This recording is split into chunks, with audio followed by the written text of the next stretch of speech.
नमस्कार, आप देख रहे हैं एसबीटी न्यूज। 12 नवंबर सुबह 6:15 बजे राजस्थान की बड़ी खबरें। केंद्रीय गृह मंत्री अमित शाह शनिवार को मध्य प्रदेश के दौरे पर रहे। उन्होंने धार जिले के मनावर बदनावर के बाद धार के किला मैदान में सभा की। शाह ने कहा, यदि 2024 में नरेंद्र मोदी को फिर से प्रधानमंत्री बनाना है तो 2023 में मध्य प्रदेश में बीजेपी की सरकार बनानी ही होगी। इससे पहले बदनावर में शाह ने कहा, मध्य प्रदेश में 3 परिवार है, कमलनाथ, बंटा ढार और राहुल का। हमारे यहाँ गुजरात में कहते हैं 3 तिगाड़ा काम बिगाड़ा। वहीं मनावर में शाह बोले, कमलनाथ के मन में नकुलनाथ को मुख्यमंत्री, सोनिया गांधी के मन में बेटे राहुल को प्रधानमंत्री बनाने की बात है। कि अपने बेटे बेटी के लिए काम करने वाले देश का क्या भला करेंगे। राजस्थान की पूर्व मुख्यमंत्री वसुंधरा राजे बोली, जब तक सरकार की विदाई नहीं होती तब तक बेटी की चीखें कानों में गूंजती रहेगी। दौसा में मासूम बच्ची से दरिंदगी मामले में एक बार फिर भाजपा नेताओं ने गहलोत सरकार को घेरा है।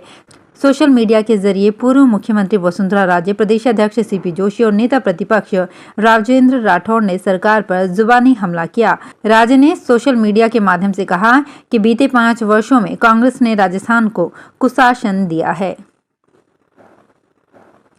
अयोध्या में दीपोत्सव के लिए दीप जलाए जाने लगे हैं। राम की पैड़ी के 51 घाटों पर 24 लाख दीपक सजाए गए हैं। इसमें 1,05,000 लीटर सरसों तेल का इस्तेमाल होना है। 7वें दीपोत्सव में 21 लाख दीपक जलाकर एक नया इतिहास बनाया जाएगा। 3 लाख दीपक एक्स्ट्रा रखे गए हैं। दोपहर में भगवान राम, मां सीता और लक्ष्मण पुष्पक विमान से रामकथा पार्क में उतरे। राज्यपाल आनंदीबेन पटेल और सीएम योगी आदित्यनाथ ने फूल बरसाकर उनका स्वागत किया। इसके बाद उन्हें तिलक लगाया और आरती की। सुप्रीम कोर्ट के जज बनने के बाद जस्टिस संदीप मेहता पहली बार दिवाली पर अपने घर जोधपुर आए। उनका रेड कारपेट पर स्वागत किया गया और गार्ड ऑफ ऑनर दिया गया। गुवाहाटी हाईकोर्ट के मुख्य न्यायाधीश और मूल राजस्थान हाईकोर्ट के वरिष्ठ जज जस्टिस संदीप मेहता हाल ही में सुप्रीम कोर्ट के जज के रूप में नियुक्त हुए हैं।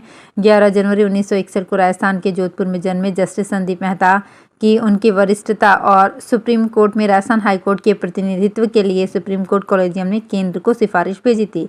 सिफारिश को केंद्र सरकार की मंजूरी मिली, जिसके बाद अब राष्ट्रपति भवन की ओर से जस्टिस संदीप मेहता का नियुक्ति वारंट जारी हुआ है। बाड़मेर जिले में पीएम नरेंद्र मोदी और राहुल गांधी की सभा प्रस्तावित है। जहां पीएम मोदी 15 नवंबर को बायतू आएंगे, वहीं राहुल की सभा 17 नवंबर को प्रस्तावित है।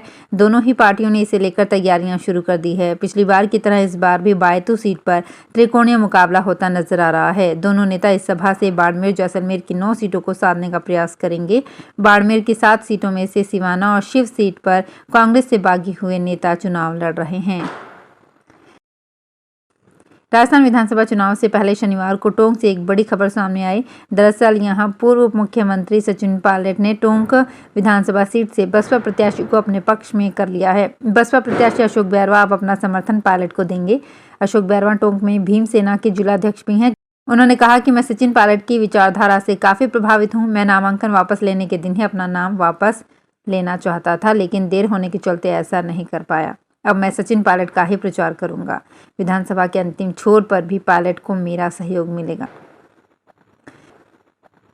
दिल्ली के पूर्व डिप्टी सीएम मनीष सिसोदिया बीमार पत्नी सीमा से मिलकर फिर से तिहाड़ जेल रवाना हो गए। सिसोदिया शनिवार 11 नवंबर को सुबह 10 बजे घर पहुंचे थे।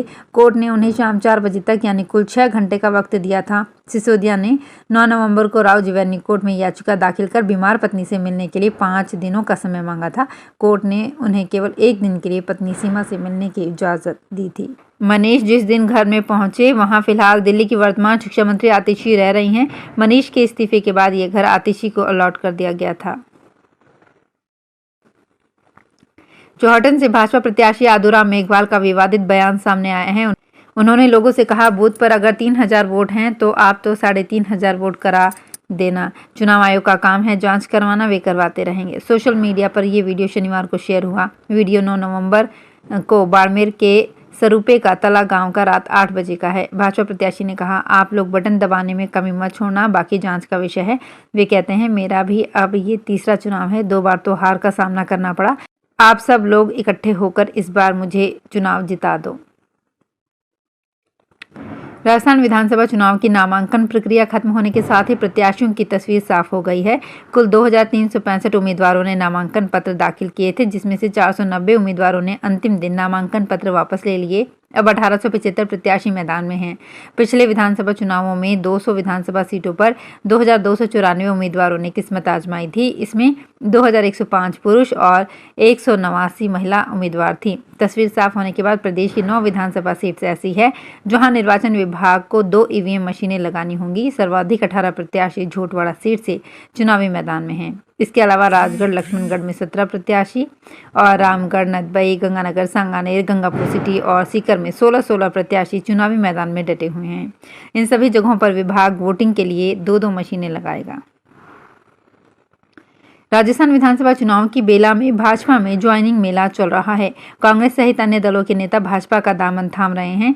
इस कड़ी में शनिवार को कांग्रेस के पूर्व मंत्री रामगोपाल बैरवा, चाकसू के पूर्व विधायक अशोक तंवर, कोटा कांग्रेस के पूर्व जिलाध्यक्ष पंकज मेहता, टोंक के सोडा सरपंच छवि राजावत अपने समर्थकों के साथ भाजपा परिवार में शामिल हुए।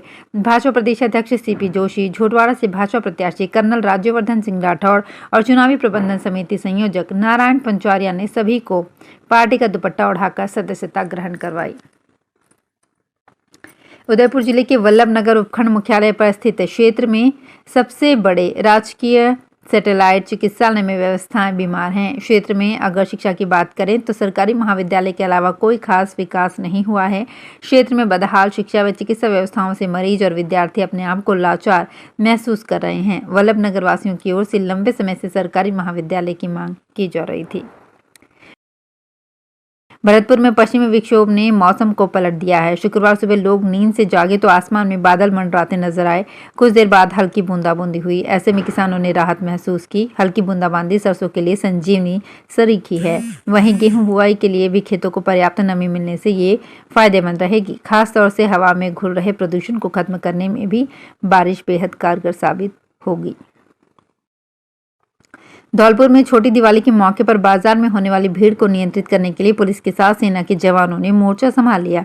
एसपी मनोज कुमार के निर्देश पर धौलपुर सिटी सीओ सुरेश सांखला के नेतृत्व में कोतवाली, निहालगंज और सदर थाना पुलिस के साथ सेवा के जवानों ने भीड़ भाड़ वाले बाजारों में पैदल मार्च किया। राजस्थान के करौली में दीपावली के त्यौहार पर आने जाने वाले लोगों की खासी भीड़ हो रही है, जिसकी वजह से सरकारी रोडवेज और निजी बसों पर ओवरलोड भार देखा जा रहा है। दीपावली के अवसर पर घर से बाहर रह रहे लोगों में वापस लौटने को लेकर उत्साह नजर आया। इसके चलते जिला मुख्यालय पर रोडवेज और लोक परिवहन बसों, निजी बसों में खासी भीड़ रही। लोगों में दिवाली से एक दिन पहले घर पहुंचने की जल्दबाजी देखी गई। दूसरे प्रदेशों के अनेक लोग करौली में रोजी रोटी कमाने या पढ़ाई के सिलसिले में बसे हुए हैं। जयपुर और दिल्ली के भी अनेक लोग यहां रहकर नौकरी कर रहे हैं। वे लोग अपने घरों के लिए रवाना हुए। जालौर में सामान्य अस्पताल में ब्लड कंपोनेंट यूनिट की बिल्डिंग का निर्माण 1500 की जगह 1350 वर्ग फीट में होने के कारण इसका लाइसेंस 18 महीने से अटका हुआ है। इस कारण अस्पताल में 1.5 करोड़ की लागत से आई ब्लड कंपोनेंट सेपरेशन मशीनें भी धूल चाट रही हैं। इस कारण अस्पताल में आने वाले मरीजों को इस सुविधा का लाभ नहीं मिल पा रहा है।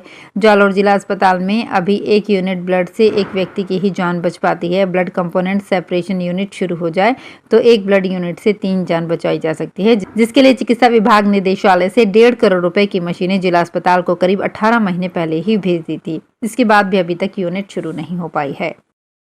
तो फिलहाल इस बुलेटिन में इतना ही। फिर हाजिर होंगे कुछ और बड़ी खबरों के साथ।